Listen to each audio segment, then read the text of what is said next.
Bonjour mes amis, la corde se resserre, l'oxygène commence à manquer, la misère rôde et s'insinue progressivement dans les familles, les magasins, les piscines, les lieux publics agonisent les uns après les autres. Les frères Dardenne gagneront-ils une palme à Cannes en s'inspirant de notre quotidien?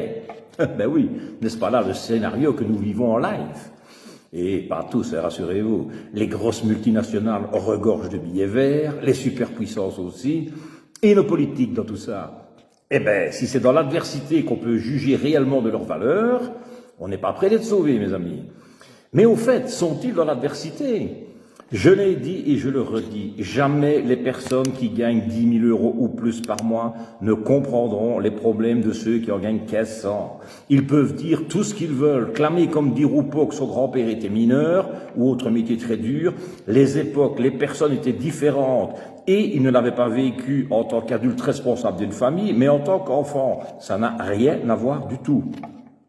J'ai pris du Roupeau parce qu'il aime bien nous attendrir avec ses origines, et puis surtout parce que la majorité de nos politiques sont des fils d'eux. Donc, les fins de mois difficiles et les serrages de ceinture, ce n'est pas vraiment leur rayon. Mais finalement, c'est quoi leur rayon? Outre le fait qu'ils changent de portefeuille à chaque gouvernement, un petit peu d'ailleurs comme les vendeurs de chez Carrefour, qui peut être responsable rayon vin, puis la semaine suivante fruits et légumes, pour terminer par être responsable des litières pour chats.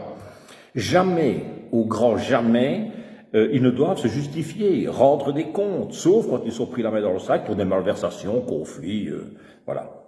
Quand ils sont pris. Tout comme on n'a jamais eu un ancien sportif comme ministre des Sports, on n'a jamais eu un type qui a connu la pauvreté et la misère pour affronter le cataclysme qui nous arrive. D'où la lenteur ou la bêtise des mesurettes qui sont prises pour sauver le peuple, qu'il déclare à tout bout de champ vouloir aider. Alors que la France, l'Allemagne, la Hollande et d'autres pays ont déjà pris des mesures d'urgence, Magnette a déclaré que les personnes qui avaient une maison 4 façades avec des panneaux photovoltaïques ne voyaient pas passer la crise. De Croo et Charles Michel n'arrêtent pas de nous dire que les décisions doivent venir de l'Europe. La bonne Ursula a bien d'ailleurs de leur envoyer dans les dents, vous n'avez qu'à envoyer vos factures à Poutine, c'est lui le responsable. Si je ne me trompe, Clarinval a annoncé comme aide qu'on pourrait désormais payer ses amendes en plusieurs fois. Et je ne sais plus quel ministre a dit qu'il n'y aurait pas de coupure de gaz ni de courant cet hiver. C'est pas mal, hein, ça comme aide. Essayez un peu de les convertir en euros pour payer vos factures. Ajoutez à ça le pignouf d'Henri qui veut nous faire rouler en quiz-tax parce que le bruit des voitures lui donne des acouphènes.